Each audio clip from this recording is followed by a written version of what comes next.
Okay, I think the number is stabilizing, so we're gonna get started now. Welcome, everyone. My name is Daniela. I am a scientist at the CMCC, and welcome to our monthly webinar series on carbon dioxide removal. This webinar happens every second Wednesday of the month, always at 2 p.m. at Central European Time. Registration is required, so please follow us on our LinkedIn page, the CDR forum that we have to know, also our mailing list that I know that most of you are already registered, just to hear the news about the future webinar. And this webinar is organized by the Industrial and Planetary Carbon Cycle Program here at the CMCC. And it's part of the UPTAKE project. And the idea is to promote knowledge sharing and discussions on the latest developments on carbon dioxide removal science that's produced in this project. So, short about the CMCC, where we are, it's a leading research center in Italy that's focused on understanding the interaction between climate change and society. We are about 450 researchers and staff across 3 institutes and 3 centers, and we have offices all over Italy, as you can see here in this map. So we have 3 main institutes that are those 3 here: the Institute for Earth System Predictions, the Institute for Climate Resilience, and the European Institute on Environmental Economics. That's where we are located here in Milan. And we also have 3 main cross-cutting programs. And our program, the Carbon Cycle program, is one of those 3 main programs that tries to join the research among those 3 different institutes that we have. And the UPTAKE project is a project that aims to bridge the current knowledge to enable the uptake of carbon dioxide removal. It's a 4-year project with a budget of total 7 million, European funded projects where we have a consortium of 20 different partners all over Europe. And as part of this project, we have this UPTAKE CDR forum where we promote discussion on science, the latest news on CDR, some business news. So you feel free to join and participate in the discussion as well. And you can create a post about this webinar if you like to continue the discussion after this talk is done. And today we have a very exciting talk on the mitigation deterrence and a realistic expectation about the future cost of forest carbon offset. Our speaker is Johannes Emmerling from the CMCC, our colleague, and we have a good panel, one panelist, Kathleen Ceulemans from the company Landlife. And this discussion is going to be moderated by Daniel Fisher from UNEP. So we're very excited to have this talk, and just some technical things. So your audio and video, they are deactivated by default. So if you want to ask a question, we'll monitor the questions and answer box. And the next webinar is going to be on March 11 at the same time. So with that, I'll give the floor to Johannes, so you can share your screen and start the talk. Okay, thank you very much, Daniela, and also a nice warm welcome from my side. Very happy to be presenting here today. So, as Daniela said, my name is Johannes Emmerling. I'm a senior scientist at CMCC. And today I'm going to talk about forest carbon offsets. This is a work that we have been working on in collaboration with the University of British Columbia in Vancouver. And we'll be looking at what happens to the role of carbon offsets coming from forestry, in how it affects mitigation, and what are let's say the implications, and how are they regionally distributed. So I will present briefly the paper. The paper has been published last fall, October, in Global Environmental Change, and the link is at the very end of the presentation. But it's an ongoing research stream in our institute as well. So I think I don't need to tell everyone here that, of course, these stringent climate stabilization targets that we've seen discussed in the policy round since the Paris Agreement require substantial amount of negative emission technologies or CDR, given residual emissions, non-CO2 emissions, and just the sheer ambition of those targets, especially with the more recent net zero pledges by many countries and regions, including, for instance, Europe. And therefore, forests play a huge role in that they can provide this low cost and at the same time large scale potential to remove CO2 and therefore lead to achieving these targets also in a cost-effective manner. Now, there is, of course, so basically by working as a sink, forest carbon offsets can be an instrument to achieve these climate targets. And there's been discussed in the role of trading emissions across regions and countries. And they have sometimes also been included in policy pledges, including the NDCs. They have been already actually been discussed since the Kyoto Protocol and even in the new carbon markets. Maybe just some comment on a very recent, of course, discussion that you've probably seen is, for instance, that the EU, which has a very specific target, net total greenhouse gas neutrality by mid-century, by 2050, has recently updated their 2040 target, which basically was specifying that the goal from 55% in 2030 to up to zero by 2050 should be at an intermediate value of 90%. So that's a type here, should be 90% emission reductions compared to 1990 by 2040. And in that discussion, just let's say a few weeks or 2 months ago, it was decided to allow therefore 5 percentage points of this reduction to be covered by carbon offsets. And that, of course, has been an important discussion. It was the first question whether that is kind of weakening the European goal and stringency of their target, and at the same time, it could have huge implications for the market of these carbon offsets. If you think about it, just for Europe, that could imply potential demand or increased demand for carbon offsets of up to about 280 megatons of CO2 per year, based on this target. So that's a significant increase of the existing market of offsets. Yet, and there's been a large literature which has been increasingly growing, and that's actually something we look into this paper. The value of these offsets in terms of economics, but also in terms of efficiency and longevity, has been discussed and also criticized that it might not really be all the face value that, let's say, is assigned to it, right? There's been a recent paper, the one here by Ben Groom and Frank Wenmans in Nature, computing what is the value of things like a forest carbon offsets, taking into account that it might not be permanent, right? That there's a possibility of failure. So they compute this, what they call a social value of the offset, which can have a risk of failure, right? For instance, of course, wildfires and others, that the carbon stored is not stored permanently. So there is a risk that it is not permanent. It depends also when it started, etc. And then this value is valuable, so that it's not zero. So these offsets produce an economic value, and we'll also see that. But it's not exactly the same value of 1 ton of CO2 that is abated or mitigated. So it is typically lower, and how much depends on all these parameters. But basically, I think there's kind of rough agreement that basically only maybe like 20 to 50% of the offset will actually really produce lower emissions. And therefore, the contribution of these forest carbon offsets is still debated, and I think there's a large discussion that it's been even fueled further in recent year due to a couple of challenges. Now, which challenges are there? There are several.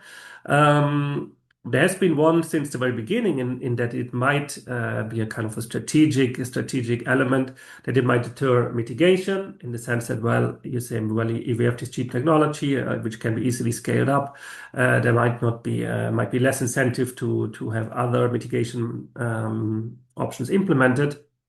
This kind of moral hazard argument. And the second one, the one I just mentioned, that the permanence is not naturally given. As you see, wildfire is one reason, but there are also other So whether that really ton of CO2 will be removed from the atmosphere forever is questionable. Whereas a kind of avoided mitigated ton of CO2 is let's say by definition avoided long term. And therefore, this could lead to a serious overestimation of the potential and effectiveness of forest carbon offsets. There's also institutional issues, the question of monitoring, enforcing in the long term, and even accounting for the emissions reduced. And the important assumption about additionality, right? Which project is really additionally to a baseline policy in a given country where it is applied, in the sense that a given payment or investment really needs to additional forest carbon uptake or not. And also another issue that we touch on partly, but it's also been, I think, very important, is the issue of equity, in the sense that, and this has been discussed now more recently in the role of the fair sharing of a carbon budget. For instance, that where these carbon offsets are basically implemented, and then who pays for them, and who is the beneficiary of this project. So there's a big equity issue that I think is still understudied in the trade-off between mitigation of CO2 emissions on the one hand and paying forest carbon offsets, especially in the global south, in developing and emerging economies. So this equity issue is another one that is very important when it comes to deciding between mitigation and the trade-off to offsetting. So these are kind of some of the challenges which I think are all important to take into account. And yet, given that the technology is already upscalable and in place, unlike let's say DAC CCS or other technologies which are still more in the exploratory stage, it is, I think, a very important policy issue, even as we speak of today. And the point by Europe, basically 5 percentage points of its 1990 emissions to allow to be offset. It means, of course, that this has huge political implications already as we speak. And therefore, there's this possibility of large-scale deployment in the future, even further fueled by the net zero and long-term strategies of countries, which might rely or incentivize further investments into carbon offsetting also from forestry. So that's why I think it's a very important topic to study. Yes, so here what we do a bit, we look into, we use an integrated assessment model where we combine traditional mitigation options in a typical, let's say, well below 2-degree scenario, so kind of a Paris compliance scenario. And we use this integrated assessment model to combine standard mitigation options with a carbon forest carbon offsets, and then we vary how much and how late these kind of carbon offsets can be implemented, and also whether they're permanent or not. So we vary these kind of key parameters then that we just discussed, and see what it implies for the rest of the model and for the costs, and then also for the distribution of costs and benefits across the world and between OECD and developing countries.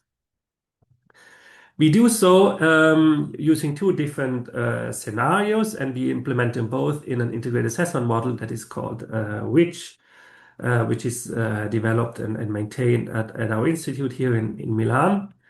And first, we implement a global carbon budget. We just say, well, we'll focus on a 2-degree target, so 2 degrees above pre-industrial levels. And then on the other hand, we also look at the regional carbon budget, where we specify regional carbon pledges that we have kind of our follow-up from the Glasgow pledges. And then we study the role of forest carbon offsets across regions in the mix of climate mitigation strategies across countries. So we can, because the model is kind of soft coupled to a land use model. So, and these models specifically forest management, afforestation, and avoided deforestation. And then, as I said, we look at how it changes mitigation costs, what it implies for the energy transition, especially, and also what happens if there is a failure in carbon offsets. The second set of scenarios is more suitable to understand what the offsets imply for the trade of emissions between countries, like how they affect different countries, how they affect the distribution of the global carbon budget between countries and regions, and therefore what it has also in terms of welfare and economic implications for different regions. Given that there's a huge discrepancy of countries typically implementing and on the other hand paying for offsets. A quick word about the model. So the model is an integrated assessment model. So it captures basically the three main or four main pillars. So you have an environmental system where you have emissions, different greenhouse gases, air pollutants, and climate feedbacks. Also, if you want, you have an energy system, and together with that, also a land use system. In this case, soft coupled through the model Globiome developed by the EASA. And then you have an economic system where basically, which is based on an energy type growth model, and those three systems are fully interconnected in the modular solution. And the model is intertemporally optimal. And this, I think, here is quite important because we look at the long-term implications of offsets, and therefore we need to take into account that the social planner has perfect foresight and is intertemporally allocating optimally a carbon budget and investments in different mitigation technologies, including here the offsets or the energy system. We have some spillovers and some externalities because there's an energy system. We have learning by doing because energy technologies have this important feature of learning. But we also have learning by researching. So there are innovation externalities in the model in the sense that, well, if you go, for instance, towards renewables, you have these kind of learning by doing benefits, and you also have investment into R&D, which pays off and can lead to additional externalities besides the main climate externality. And we will also see that this innovation can have an important role because then here, whether you mitigate in traditional, let's say, energy system decarbonization or use carbon offsets has implications in terms of innovation and cost reductions in the future.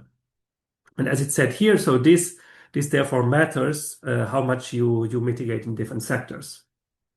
But of course, innovation is an important factor and has been found to be very, very relevant in the medium and long term. And therefore, innovation and also the expectation about what policy is implemented, which carbon budget is pursued, are important to identify the optimal or a near optimal investment path and to avoid, let's say, sunk costs and investments in technologies that in the end, in the long run, are not used. And this can lead to suboptimalities when you have, let's say, a non-optimal mitigation mix. Now we implement a different set of scenarios in the model, which are stylized here on this plot. And here you see just the emissions from land use, and this includes here deforestation, afforestation, reduced deforestation, afforestation, forest management. And basically, you see the different types of runs. So you have run, which is the top one. So this is global, which is basically has no forest carbon offsets. So that's why it has the highest emissions. And then when you have all the possible forest carbon offsets, and it's all priced at the carbon price that is obtained in the model, we have this huge drop and becoming negative at global level around after 2070 at global land use emissions due to forest carbon offsets. So these are the kind of the polar cases. And then in between, we have, let's say, we vary this, assuming that only a certain share of the potential for afforestation can be met by the model. So let's say we have cases from 20 up to 100%, so 20, 40, 60, 80, which is the amount of forest carbon offsets that can be implemented. So this is just assuming, well, what if there's some institutional, legal or technological boundary or constraint that prevents the full forest carbon offsets to be implemented. And then we have perfect foresight, but just we know this limit, and we follow this, and you will find a value in between those lines. And then we have also a set of myopic runs where basically we assume that the social planner assumes, well, let's say 80% of forced carbon offsets can be achieved. Um, but then he learns at some point that this is not the case, and we fall back to no carbon offsets. This is basically meaning there is a loss or natural disturbance or wildfires, which basically destroy and devalue completely the forced carbon offsets, and we are back to a case where carbon offsets are not at all feasible. And basically, we need to meet the carbon budget by other technologies. And we have two different variants: one in which this happens by 2035, and another one where it happens by 2045. So maybe we assume we have carbon offsets, they're implemented for the next decade or two, but at some point it turns out that that's actually not permanent, and we are back to the baseline emissions and need to have other mitigation options if you want to keep the emissions below 2 degrees. Now, let's look first at forest carbon offsets, who is producing them. But before that, one slide on the energy system, which I won't cover in the rest so much because it's slightly unrelated. But we see, first of all, here comparing basically a system, starting from a system where you have no carbon forests to then one where you have 100% of all the possible forced carbon offsets to be implemented. What happens at the global level on the energy mix? And we see increase, substantial increase in natural gas and oil. Well, coal is not so much affected, but gas and oil basically can be used much more. The prices are comparably low in that scenario, and you all of a sudden have basically an increased room to emit, and therefore these two relatively efficient fossil fuels are used more, whereas you see a reduction by 3 to 4% of renewables and biomass. So it's not zero, and you see an increase of up to 20% at the global level. So that means that if we are about in this scenario, having or not forest carbon to take into account some of the emissions, especially by the end of the century, can lead to up to 20% increase in some of these energy carriers. And that is, of course, important to take into account in the sense that there is an interaction between the land use and forest emissions and the energy system. And this, I think, is the first kind of key message that we want to convey with this work, that the interaction is important.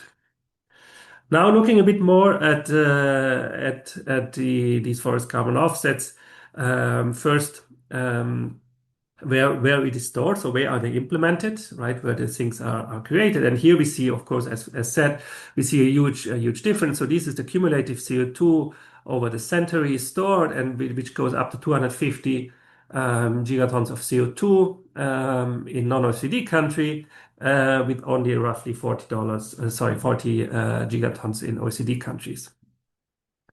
And yeah, a large part of it is red, so that is reduced emissions from deforestation, degradation, and to a small extent, it's kind of a new our forested areas. Now, this, of course, there are two very also big different regions. If we compare it, what does it mean in terms of per capita? Because, of course, many countries in non-OECD countries are large countries, including India and China.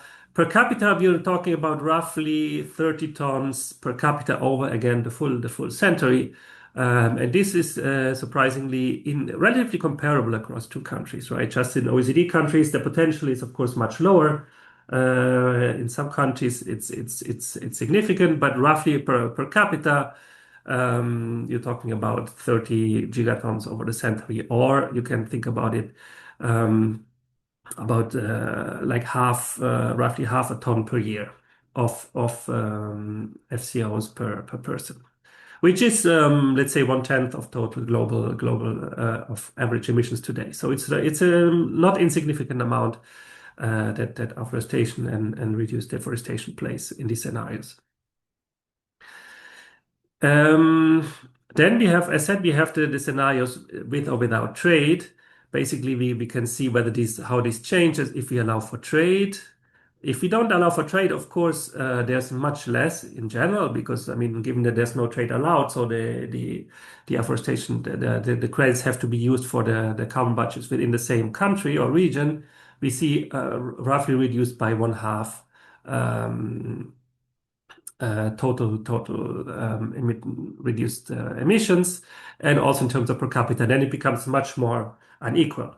So really for the global south, we see that trade really makes the big difference and leads to a roughly doubling of their implementation of forest carbon um, credits. So what is it? As said, we saw an effect that investments in renewables, and here we just plot a change in renewables from the case where we have no forest carbon offsets to the case where 100% is allowed, and we see a reduction in investments in renewables. So the more FCO is allowed, we go down to roughly 2% on renewables, more or less. It's a bit larger in non-OECD countries, so it has a big impact, especially in the global south, because of course there's a higher implementation, costs are relatively low, potential is high, leading to a decrease of about 5% in investments in renewable in these countries. At the same time, in fossil fuels, it's the other way around. We see a huge increase in fossil fuels, given that, well, with carbon offsets, a given regional budget can be obtained much quicker and therefore much cheaper, and therefore we see potential higher investments in renewables, especially in the global south. And this again shows that there's a discrepancy between the two macro regions in terms of investment here in terms of in the energy system. So yes, as said, I mean, an important value is R&D or innovation. And here in the model, we have let's say two important measures for it. I think one is CCS because it's one of the key technological carbon removal technology, of course. And then we have R&D. So we have R&D technology in terms of batteries, in terms of energy efficiency. And here you see the investment on those two aggregates. And again, you see that a large decrease in CCS, and especially in OECD country where there's significant investment in CCS. It's of course the more expensive technology, but it's highly used in OECD country not as of today, but by the end of the century, and therefore we see a huge decrease of over 10%, almost 20% in OECD countries in CCS investments if carbon offsets are usable. In non-OECD countries, this is much less pronounced because also for economic reasons, there's much less investments in CCS as of today. And a very similar picture we see for R&D, and I think this is really what affects the costs and the economics of this differentiation in the long run, that we see a much reduction in R&D investment especially also in OECD country, which for the time being are the ones investing heavily into R&D, development of batteries, development of other backstop technologies, and energy efficiency. And this has, of course, then implications for the future cost because these investments drive the long-term cost, for instance, of renewables, but also energy efficiency and CCS technologies. Therefore, now let's turn into what does the availability of FCOs mean for mitigation costs? And here we use a measure where we look at the GDP loss, basically comparing different options. So we always look at OECD and non-OECD. And here the dark color shows the one where we don't have carbon offsets, GDP loss, which is so this is comparing the policy with a kind of business as usual policy with the BAU without policy, right? So roughly it's so this is in net present value. I should mention roughly 5% of GDP in non-OECD countries, which is lowered, of course, if you have FCOs available because they are relatively economical and effective technology, and therefore reduce this by a lot. Also in OECD country, but the effect is bigger in non-OECD country. So this is good news. We can lower the compliance cost with carbon budget, and the gain is bigger for non-OECD countries. In terms of regional, yes, we also computed by regions, and here the difference is much bigger. But also this the reason being that non-OECD countries have a typically lower regional target in this case. But overall, it's really clear that this reduction is massive, and then hopefully, of course, it hinges on the fact that it's permanent. How does it look in per capita terms? Again, to make it a bit more comparable. So this is the loss, the absolute loss per capita in $1,000. Again, net present value. And here we see that the loss is actually lower in non-OECD country, but most of the burden is borne by OECD countries. And the difference is actually larger for OECD countries, given that they are buying the permits. This means that the impact is high for OECD country in reducing it. And also this highlights, I think, the fact that the equity impact is very important and is quite different from carbon offsets than from traditional mitigation measures. Okay, now coming to the case of what we call a correction year, in which in a year you basically have to revise downward, in our case, to extremely, that we completely, it turns out that the offsets have not been permanent, and we're back to the baseline emissions. And here we see the global effect. And for instance, let's look at 2035 as a correction year. So for instance, here in scenario 8, we have all FCO available, but everything of it is kind of lost in 2035. And we see then a huge loss of this due to this loss in 2035, which is quite significant. Or for instance, look at the first two regions. It is much different, and you see the difference is very, very big, right? You go from 3.7% to 2.4 if you have this loss. However, if you then lose some part of it, you get to a higher loss overall. So that is that now you lose even more than before, right? So the baseline was let's say 3.7% without any carbon offsets. Now you assume you have it, but then you lose it here in this case by 25. You have a higher loss overall. That means basically by betting on the carbon offsets working and in the long run permanently removing emissions, you go into this technology, you have less mitigation, so you have less R&D investment, and therefore you end up with a higher economic cost. Well, it's 0.2 percentage points, which is not insignificant if you know something about these numbers of policy costs, because just for 20 years, or here in this case, even only 5 years, you thought that these emissions would have been removed. Whereas in the other case, you have to catch up and therefore do it later, and this makes it even more costly. In the case of 100%, it even goes up to 4%. So you go from 3.7 to 4.2%. So it's almost adding 10% of the total cost just because of this non-optimal allocation to carbon forest removal, which then turns out not to be viable. And this is a significant welfare loss and economic cost due to this impermanence or potential risk on FCOs.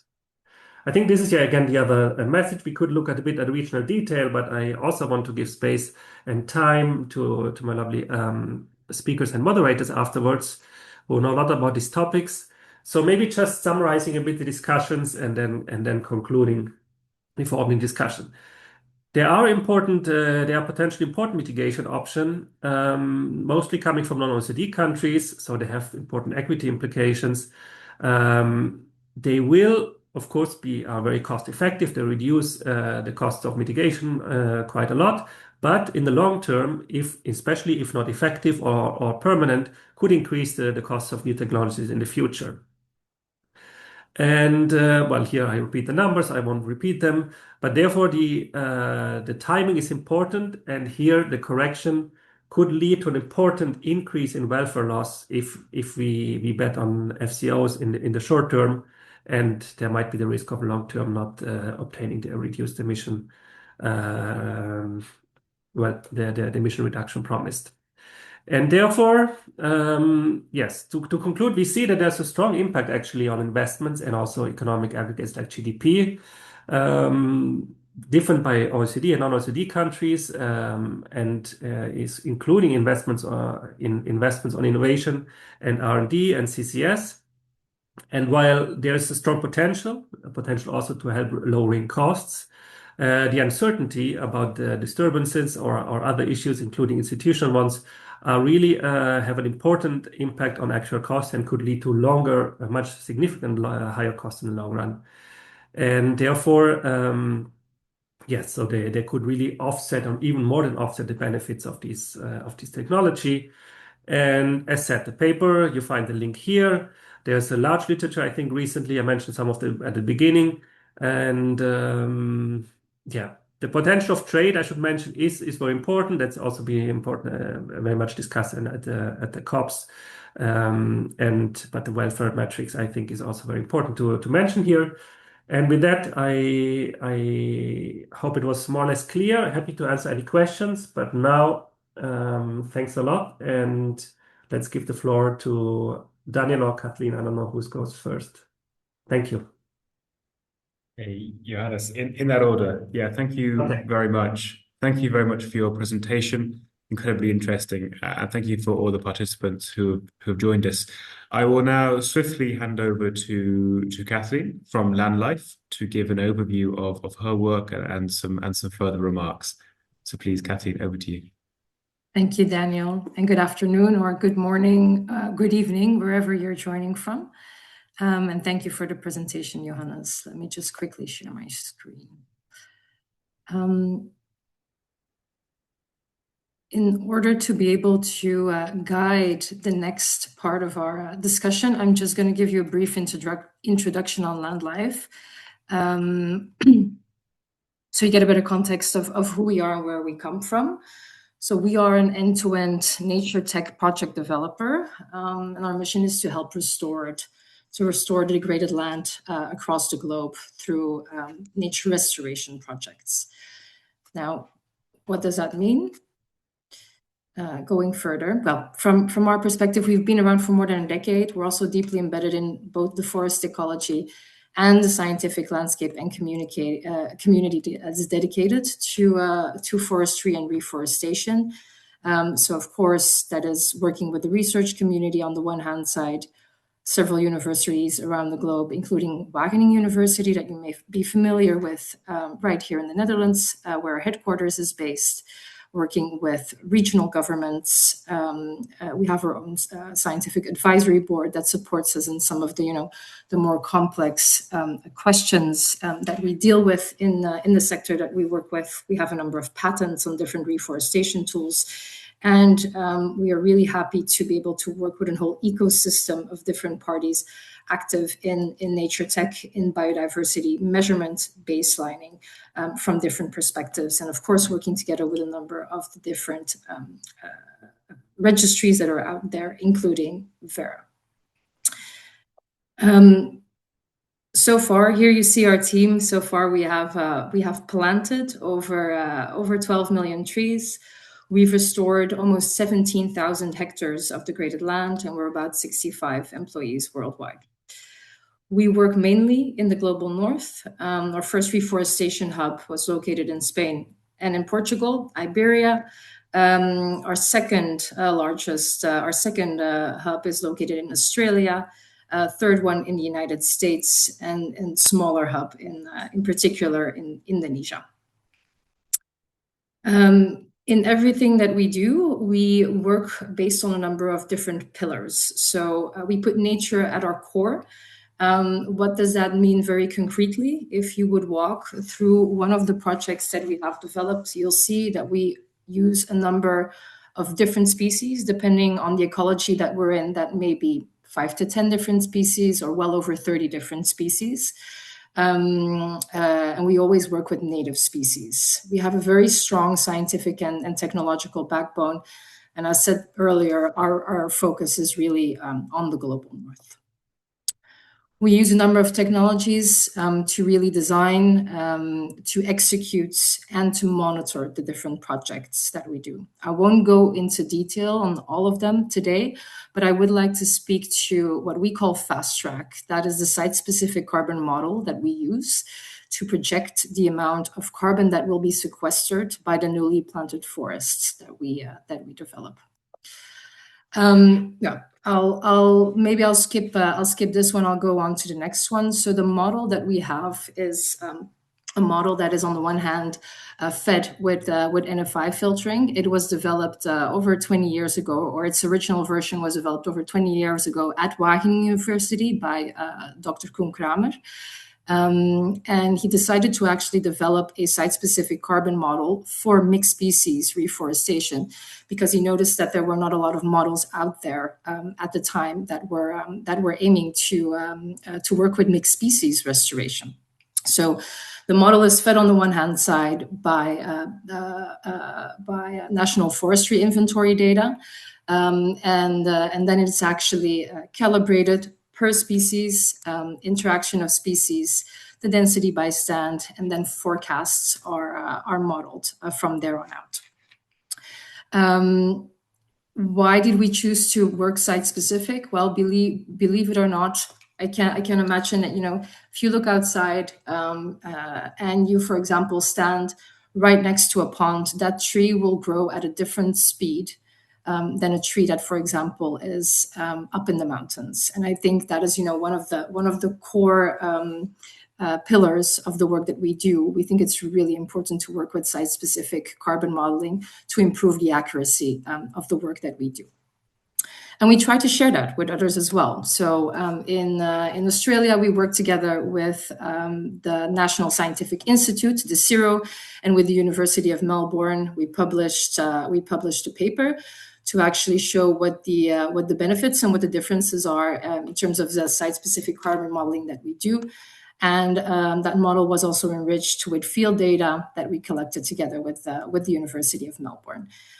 In the paper, our model is described in detail, so feel free to have a look at it. Or, if you're interested, feel also free to actually use the data that we've made available via Pangea.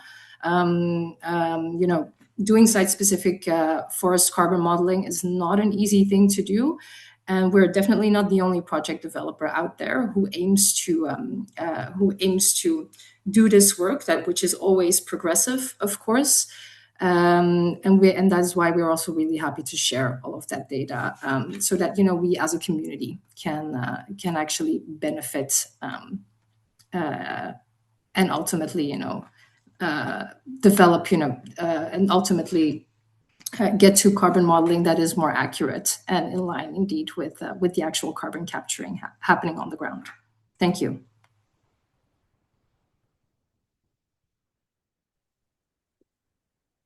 Thank you very much, Kathleen. Fascinating, and I think it's super interesting to hear from both of you, and kind of supports my views as well that carbon markets, when done right, can play a critical role that has been shown to us now by Johannes's models. They're not a substitute for decarbonization, but they can help mobilize finance, accelerate mitigation and adaptation, catalyze innovation, and reward real measurable emission reductions. Integrity, however, is what determines whether they deliver on this promise. And so the work by both Kathleen and Johannes is pivotal to, I think, enabling this integrity going forwards. And sort of with that in mind, and regarding integrity and accuracy, Kathleen, I'd love to ask you a question that kind of brings it into sort of today's world of project development. Given that we have some things like ICVCM now, the core carbon principles, and a growing ecosystem of third-party quality assessment initiatives, and you've already mentioned Vera as well. How far do you think these frameworks go in addressing the risks highlighted in the paper, particularly mitigation, deterrence, permanence risk, and overcrediting?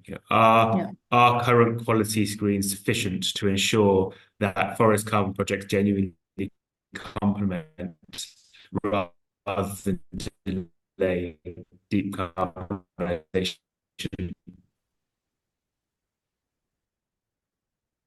Thank you, Daniel.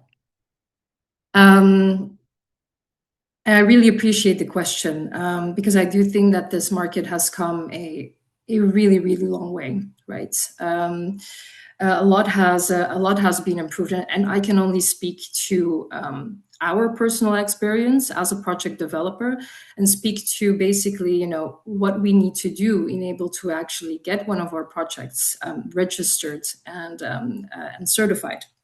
So we go to very, very lengthy due diligence processes that need to be well prepared long before we actually even start to engage with any of the voluntary carbon registries, because we need to think of what they're exactly expecting to see in all of these projects in terms of eligibility criteria, to name an example, in terms of stakeholder engagement, long before we actually present a project to them. So that means typically 3 years, 2 to 3 years before we actually present a site and a project to them. We're already ensuring that all of the different measures that need to be in place, also from a legal perspective, are actually being put in place as part of the entire project design.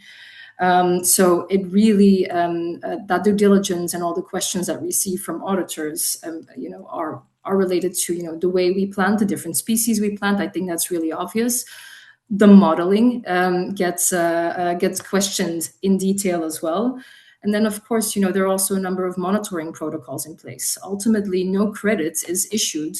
No credit is issued on a model alone, right? Credits are issued based on the actual biomass that has been sequestered on the ground and validated by a third party. That is on the one hand. And on the other hand, we typically don't sell carbon credits. We develop projects for clients who then decide to become, the owner of the carbon rights. These projects can issue carbon credits in the future. So that means that, every time that we engage with our clients, we go through that same due diligence process where we need to, prove the quality of what we do in detail. And I think that is actually something that is a fantastic evolution over the past few years. We actually see that the level of knowledge that corporates and financial institutions, investors have acquired about nature and about carbon modeling has increased tremendously. No, I appreciate it, and I think you mentioned all of the time, the buyers, investors. I think historically didn't always necessarily trust the due diligence and verification validation of already these third parties. And I hope that sort of hearing from you and some of your work perhaps allows them to, I guess, have a bit more faith and trust in the system that, like you say, no credits are issued on modeling alone. And it's so stringent. It's actually very difficult to get carbon issued. It's very difficult to get carbon issued, and I think a lot of the time it's often, I think, missed when you're just coming from a pure buyer or investor perspective. Perhaps contracts aren't necessarily long enough, or there's not enough buffer included in these, and then of course the delays are often blamed on the project developers, and often that is not necessarily not fair at all. On a slightly different topic, Johannes, I'd love to ask you a question from something that you mentioned in your presentation, and you mentioned that there's less R&D and there's less investments, especially into CCS in OECD countries. Now, I'd love to know, in your view, what needs to be done to change that, because that, of course, is not fair, it's not equitable, and it's also not really it's not very good for the fact that actually those places are often some of the best for CCS. So yeah, what do you think needs to be done to bring up this investment, reduce these barriers, and perhaps increase this R&D? Yeah, that's a really interesting question and important. I don't know if there's one panacea for that. I mean, one reason that we've seen, and we've seen in some other works also, is of course there is the issue of let's say of returns of investment, or on the other side of the coin, cost of capital, in the sense that regions have different risks. For instance, these are very long-term projects, right? There's a large country risk. That's why investment is already not equally distributed across regions. So due to market, country risk, exchange rate, and other problems. So there is a role, I think, for something like guarantees, multilateral co-financing, things like that to facilitate private sector investment. At the same time, also, especially in R&D, I think there's still a large need for public investments and projects in some of these very long-term projects needed, and especially the high technology intensive ones. It is a small deterrent, I would say. Sure, I mean the upscale that we need in investments in general we're talking, right, order of magnitudes of 5 to 8. So this investment is huge, the investment need, and the push for this. We see this every COP being discussed, right? What is investment on different countries? So yeah, these are just 2 or 3 points, which are general, right? They don't affect the forestry part, but they get even more urgent if we cannot rely on this CDR option. Yes, and then maybe a related point that Margarita made on the chat, that one of the driver of these investment changes was driven by, if I may, because I think it's an interesting question, by carbon taxes and markets, and that's true. I mean, we assume basically that each country has kind of is pursuing each regional carbon budget within the 2-degree scenario. Now, of course, we see especially since a year or so, the divergence in stringency in countries, and now more and more scenarios are using this kind of long-term pledges where countries widely diverge and in a globally suboptimal way in how they pursue the Europe with their 2050 goal being one quite ambitious one, and yet it has this 5% FCO or offset allowance. So it matters definitely, because even only one country having very stringent goal like Europe, assuming that this holds, which is yet another story, will lead to huge international transactions and trade on the offset market. So, and and Kathleen mentioned it, I mean, the certification, the pricing will become more and more relevant and increase in size, right? There's a huge challenge also to scale up in terms of the institutional settings, I think, in terms of, the bodies, the monitoring, everything. So it is, in this scenario, highly stylized. I fully acknowledge that. But the global scope, given that now every country will need to buy some of the credits if it wants to avoid these very expensive last mitigation tons to be reduced in hard-to-abate sectors. So it will have a big impact on the FCO market. Yeah, just on this question. Perfect. No, thank you, and thank you for answering that question as well on the chat. In the spirit of needing every tool in the toolbox, I'm going to flip back from CCS to nature-based solutions. And Kathleen, I've actually got 3 for you that I'm going to sort of rattle off that I think should almost take us to time, in fact. So if you have any questions that haven't been answered, I'm sure that Daniela can take them and pass them to the panelists. So one question, from your experience, what is the minimum hectares for ARR projects to be qualified to trade in the VCM?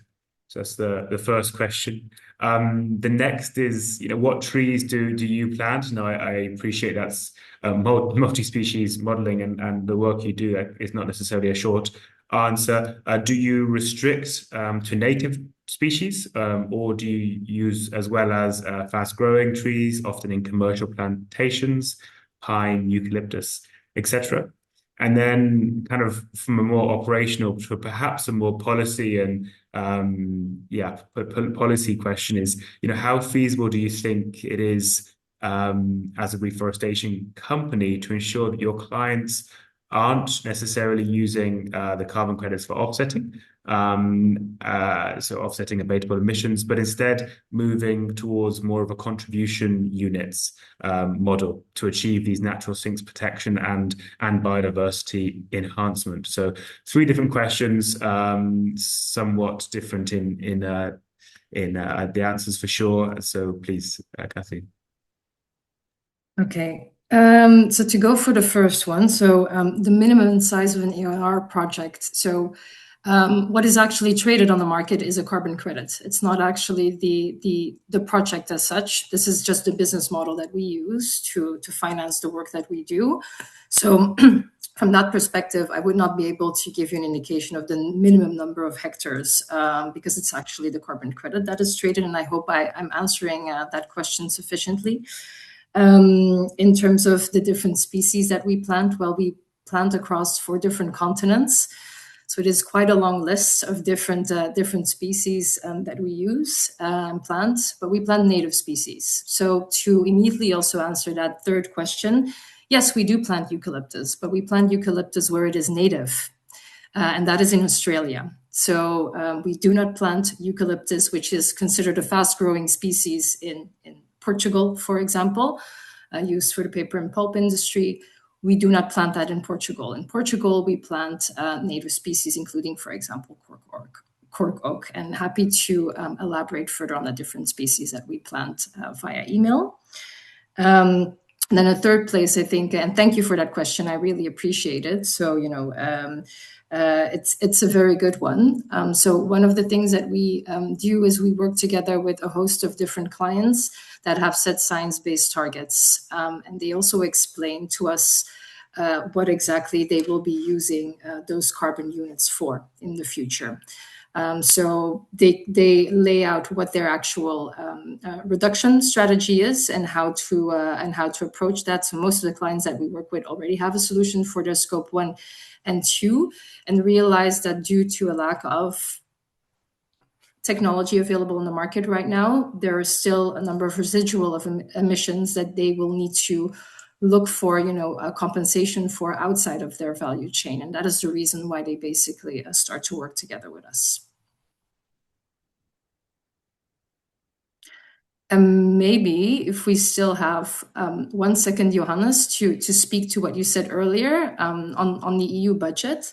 Thank you for bringing that up because, the EU CRCF, so the European Carbon Framework is coming up.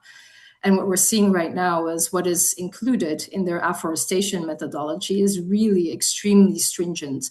The risk buffers that are put in place, reversal risk needs to be managed as well. So indeed, if there are issues with non-permanence, then basically, they are expecting the operators or the project developers to compensate for that under the methodology. And I think, the stringency is a particularly good move and will also have ultimately its effect as all innovations in the EU on countries that are not necessarily part of the EU, but that trade with the EU. In this case, that would be, carbon credits. Yeah, great point. I think there's been a lot of discussion. I think this is still ongoing, but I think that we mentioned and they really was serious that they wanted to have this at least to avoid risk as much possible. And I think this is exactly this direction. Also, there was another question how to mitigate this risk. That's very in the detail, and yeah, it's very interesting. I have to yet look at that, to be honest. But yeah. I mean, it makes sense to, of course, be stringent. You cannot avoid everything, but I'm sure it's very important also in the implementation. So yeah, great to have your insights on that as well on the implementation side. And for sure, there's going to be a lot developing over the next month and years in this field. So yeah, thanks also for the presentation. It was really interesting. Happy to learn about that, Kathleen. And thank you also, Daniel. Yeah, great discussion. We are already out of time. Sorry, it always takes long. I'm sure it's a very relevant topic. Thanks for everyone joining. A lot of people here today. Yeah, let's be the next webinar of UPTAKE, which Daniela presented before in March, I think. And yeah, thanks a lot. I'm happy to share the slides or anything. We see how that works. And thanks, everyone. And happy to answer any questions also or be in touch. Thanks again, also, Kathleen and Daniel again. And have a nice rest of the day. Thank you very much, Johannes. Thank you. Thank you, Johannes. Thank you, Daniel. Thank you, everyone. Thanks. Have a great day. Thank you. Bye.